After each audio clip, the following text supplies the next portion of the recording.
अजीब है डीएमके, अजीब है डीएमके के नेता, अजीब है डीएमके के सांसद जो करते हैं सनातन का अपमान। अजीब है उनके बयान, अजीब है सोच, और क्यों ना कहें वाकई में बहुत कुछ अजीबो गरीब है। डीएमके के एक सांसद हैं जिनका नाम है सेंथिल कुमार। सेंथिल कुमार संसद के अंदर बोल रहे थे और सेंथिल कुमार ने संसद में यह कहा कि भारतीय जनता पार्टी गौमूत्र वाले राज्यों में तो है लेकिन दक्षिण भारत में कभी भी आ नहीं सकती। कहना तो चाहते थे हिंदी बेल्ट, शायद ये भी कहना चाहते हो कि काऊ बेल्ट, लेकिन आपके शब्दों में, आपके अल्फाज में जो भाव आते हैं ना, वही बताते हैं कि आपके मन मस्तिष्क पर प्रभाव किस बात का है, आपको किस तरह की ट्रेनिंग दी गई है, आपको किस तरह तैयार किया गया है, आपकी ग्रूमिंग कैसी की गई है। सेंथिल कुमार के खिलाफ चेन्नई से लेकर के दिल्ली तक हल्ला बोल है। भारतीय जनता पार्टी कहती है कि माफी मांगनी चाहिए। कांग्रेस के आचार्य प्रमोद कृष्णम ये कहते हैं कि अभी तो गौमूत्र वाले राज्य की बात कर रहे हैं, अगर इसी तरह के भाव रहे तो आगे आने वाले वक्त में डीएमके जैसी पार्टियां सांड वाले राज्यों से भी गायब हो जाएंगी। आचार्य प्रमोद कृष्णम भी बहुत गुस्से में है। अधीर रंजन चौधरी ने कहा कि हम भी गौ माता का सम्मान करते हैं। माफी तो मांगी नहीं सेंथिल कुमार ने, हाँ इतना जरूर कहा कि कुछ भी उन्होंने अपमानजनक नहीं बोला। लेकिन क्या डीएमके का बंटाधार, इंडिया अलायंस का बंटाधार इस किस्म के नेता करेंगे, कर रहे हैं? इस पर मेरे न्यूज रूम का ओपिनियन क्या है, एक एक करके जान लेते हैं। संतोष भाई हैं, संतोष जी मेरे सीनियर कोलीग, उदयनिधि स्टालिन, बिहार के शिक्षा मंत्री चंद्रशेखर, इसके अलावा स्वामी प्रसाद मौर्य जैसे नेता और अब सेंथिल कुमार जैसे नेता जिस तरह के बयान दे रहे हैं, पहला तो आप ये समझाइए संतोष की ऐसे बयान जो सनातन का अपमान करें इंटेंशनल है या अनइंटेंशनल? देखिए, ये तो इंटेंशनल है। ये लोग जितनी भी बातें कर रहे हैं ये सब एक तरह से अपने वोट बैंक को इकट्ठा करने के लिए ऐसा करते हैं। क्योंकि आप देखिए सेंथिल के जो बयान हैं, सेंथिल बेसिकली दक्षिण भारत के मद्रास तमिलनाडु से आते हैं। तमिलनाडु में हिंदी विरोधी की बात आज से नहीं दशकों से होती आई है, तो वहां ये सनातन विरोधी बयान देकर उस लॉबी उस इकट्ठे जमात को ये खुश करना चाहते हैं। और एक देखिए आपने जो बात कही ना भाषा का, वहां की भाषा है तमिल, उनको हिंदी उतनी अच्छी नहीं आती है, वो बोलना जरूर कुछ चाह रहे होंगे, लेकिन आप समझिए जब आपको वो भाषा नहीं आती है तो आपको इस तरीके की बात नहीं करनी चाहिए जिससे कि इस देश के 85% लोगों को आहत महसूस करें। तो ये चीजें तो हैं।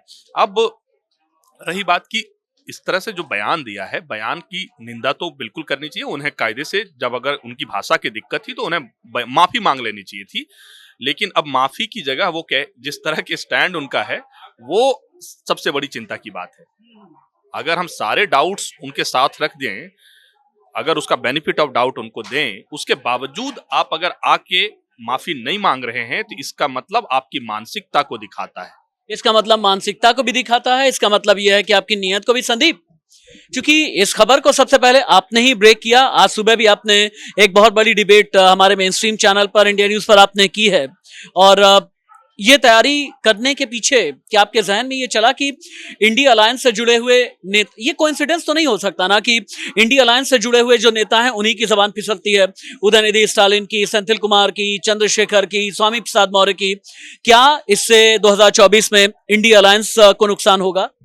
निश्चित तौर पर अभी उदाहरण तो आपके सामने ही है। अभी 3 राज्यों में विधानसभा चुनाव में मध्य प्रदेश, छत्तीसगढ़, राजस्थान 4 में हुए, 3 में बुरी तरह से शिकस्त मिली है, तो कहीं ना कहीं ये उसी का परिणाम है। मुझे लगता है कहीं ना कहीं तमाम पार्टियां, इंडिया गठबंधन के जितने भी दल है, तमाम पार्टियां ध्रुवीकरण की कोशिश कर रहे हैं, कहीं ना कहीं एक वर्ग को साधने की कोशिश कर रहे हैं, और इसका फायदा, इसका खामियाजा ही उन्हें मिल रहा है, फायदा हो रहा है बीजेपी को। और अभी नया जो कारनामा सेंथिल ने किया, आपने कहा कि स्वामी प्रसाद मौर्य, चंद्रशेखर के बाद अब सेंथिल, डीएमके तो लगता है कि इस काम में महारत हासिल कर चुकी है कि किसी न किसी तरह से इंडिया गठबंधन या इंडिया गठबंधन, जिसको जो कहना है वो कहे, उसको घेरने की कोशिश करें अपने बयानों के जरिए। तो निश्चित तौर पर मुझे लगता है कि आगामी पिछले विधानसभा में जो नुकसान हुआ है, आगामी लोकसभा में भी इससे ज्यादा नुकसान उठाना पड़ सकता है अगर यही रवैया और इस तरह के विवादित बयान वो लगातार देते रहे तो। कहना है संदीप का कि अगर इसी तरह के कंट्रोवर्शियल स्टेटमेंट आप देते रहे तो आगे आने वाले वक्त में बहुत ज्यादा आपको नुकसान उठाना पड़ सकता है। लेकिन एक और बहुत बड़ा सवाल है, सवाल ये कि क्या आपको ये लगता है कि एक धर्म का अपमान करके आप अल्पसंख्यक समुदाय के वोट बैंक बटोर लेंगे? क्या तुष्टीकरण इतनी आसानी से हो जाती है?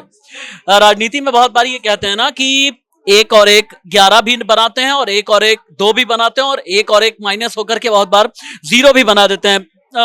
दानिश, गौमूत्र वाले राज्य का सेंथिल कुमार जैसे नेताओं का बयान नुकसान तो करेगा इंडिया अलायंस का, इतना तो तय है, लेकिन क्या ऐसे बयानों के जरिए आप ये सोचते हैं कि आप तुष्टीकरण कर लेंगे?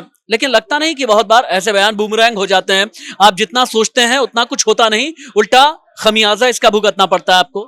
बिल्कुल जायज तौर पर किसी भी धर्म के खिलाफ बोलना वो न सिर्फ लोगों की भावनाओं को आहत करता है, बल्कि वोट बैंक पर बहुत ज्यादा असर पड़ता है।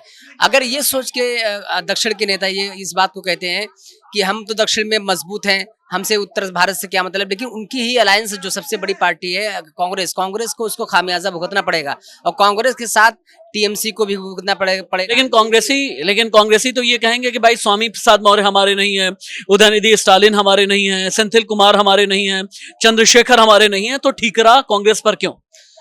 एक घर में रह के ये इस बात को कोई नजरअंदाज नहीं कर सकता। एक घर में अगर 5 सदस्य हैं तो सिर्फ ये कह सकता है कि हमने नहीं कहा है, लेकिन है तो उसी घर का सदस्य।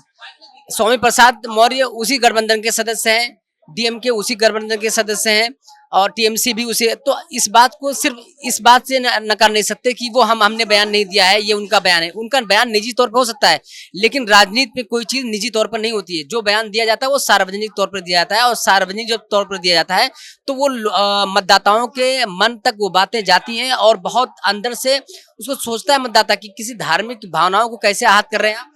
और वो भी तब जबकि बहुसंख्यक समुदाय की बात हो।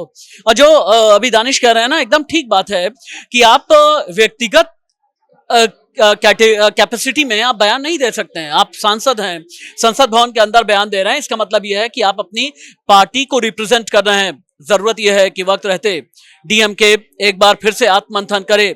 वक्त अभी भी है। उदयनिधि स्टालिन या फिर सेंथिल कुमार जैसे नेता अगर माफी मांग लें तो शायद फिर भी कुछ फेस सेविंग, फिर भी कुछ डैमेज कंट्रोल हो जाए। लेकिन ये कह देना कि हमने सनातन का अपमान नहीं किया, सरासर गलत है। और आप ये मान करके चलें कि अगर भारत में रह करके आप धर्म का अपमान करते हैं, भारत में रह करके अगर बहुसंख्यक लोगों की भावनाओं को आप आहत करते हैं, तो इसका नुकसान, इसका खमियाजा 2024 के चुनाव में आपको उठाना पड़ेगा। नमस्ते।